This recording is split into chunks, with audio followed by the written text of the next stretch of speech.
பின்னர் தான் வாப்பரில் ஏற போகிறேன். இது சாதாரண இதுதான். இது வாப்பரில் போகுது. உங்களுக்கு அந்த புகை தெரியுமான்னு நினைக்கிறேன். பாருங்க அந்த புகை போகுது.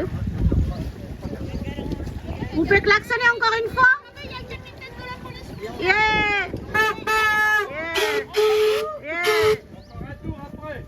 Je sais que ce soit de la vapeur ou non, c'est pareil.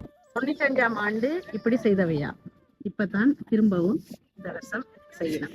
முதல் தரமா செய்யணும். 95ஆம் ஆண்டு செய்தவையா? 9 பேர் இந்த போட்ல ஏறலாம். 9 பேர் இந்த போட்ல ஏறலாமா? சின்னாக்களுக்கு செக்யூரிட்டி போட்டு விட்டுருக்கணும். அகடி என்னண்டா பெரியாக்கள் நீந்து வினம் என்ற நம்பிக்கையில். இதில் என்ன பிரச்சனை என்று சொன்னால், இவதான் இந்த அம்மா நீந்து வினம் என்னன்னு சொன்னார். நீந்து வினம்ன்ற நம்பிக்கையில். ஆனால் நான் நீந்த மாட்டேன். எனக்கு தண்ணிக்குள்ளே நீந்த தெரியாது, நிலத்திலையும் நீந்த தெரியாது.